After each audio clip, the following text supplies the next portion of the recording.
Okay. Second item on the list of things I didn't think I'd be talking about today, but the lovely people over at Sony decided they were going to publish a second trailer for Spider-Man Into the Spider-Verse, so let's talk about that. Man, Spider-Man does whatever a spider can. Can he swing from a web? Dang it, I got the lyrics wrong. Look out! Here comes Spider-Man! If you know anything about me, then, well, that's not exactly fair to say. If you know me well, then you know that I don't particularly care for the character Miles Morales, mainly because I don't feel like, from what I read of him in Ultimate Spider-Man from 2012 like 2014, I didn't feel like he was anything special. He was just kind of like a dark-skinned Peter Parker, and I didn't feel like that was worth reading another character to see. I could just read regular Spider-Man. I didn't need another character. By the way, I burped. I'm sorry.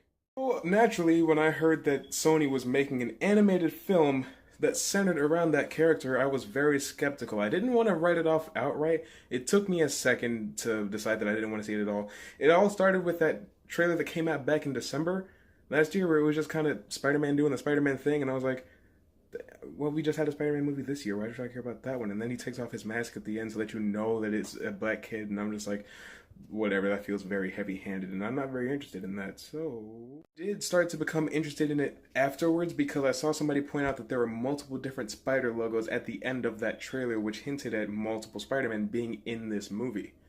That was interesting. I'm hoping that we could see Spider-Man Noir, Spider-Man 2099, because those are my two favorite Spider-Man outside of regular old Spider-Man, you know, the Peter Parker from, what was he born in, like 1990 at this point, because time keeps changing with the comics. Doesn't matter. The point is, it looks interesting because they're doing the multiverse thing. Now, enough about old stuff. Let's actually talk about this trailer, because this trailer did get me interested to see the movie. I'm actually now going to be going to see it for the purpose of doing a review on it. Let's talk about what happens in the trailer. So it starts out by making it very clear that this is an animated comic book movie by the fact that it uses onomatopoeias on screen like you would see in a comic book. And it looks like they're going to be going for the death of Peter Parker story arc from the Ultimate Comics, where Demo Goblin, well, I guess he's really just Green Goblin. Green Goblin and the rest of the Sinister Six actually kill Peter Parker because they finally figured out how to do it, and Miles Morales feels like it was his fault, so he decides he's going to become Spider-Man. I have mixed feelings about that origin for a character, but, you know, it works for him, I guess. He's a very popular character now. I don't really understand why, by the way, that blooper is going into the video. I don't feel like keeping it to do a highlight reel later of all the bloopers that I've got from all the last few videos. So, it's going in. I'm more relatable when I'm a human.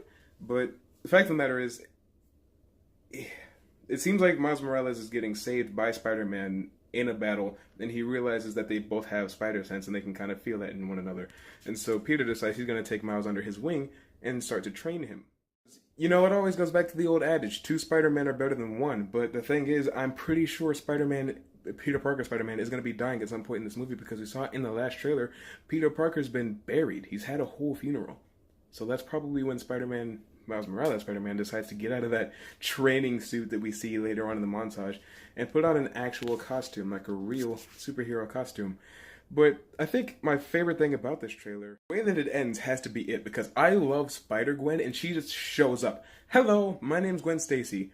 And Miles' first reaction is, how many spider people are there if there's just another one right here? And then Peter's like, save it for Comic-Con. And Miles is like, okay, but what's Comic-Con? And Peter just kind of snags him and pulls him along, because I mean, Peter's been doing this for a long time. He probably knows all about the multiverse. He's probably well acquainted with all the Spider-Men you could possibly think of. I hope that means Ricochet is a part of that. I quite like Ricochet. That's not supposed to go on this one. No, that's just what I thought when I was watching the new Spider-Man Into the Spider-Verse trailer. If you saw the trailer too, then let me know what you think down below in the comments. I'd love to hear what you think about it. It looks like it's actually going to be pretty funny, pretty enjoyable, maybe decent. It's a solid 6 out of 10 from what I can tell so far. And then again, the movie doesn't come out until this holiday season, so I'm going to try my best to reserve judgment until then. But, you know, leave a like, leave a subscription if you're new, comment, tell me what you want to hear me talk about in the future, and roll that outro!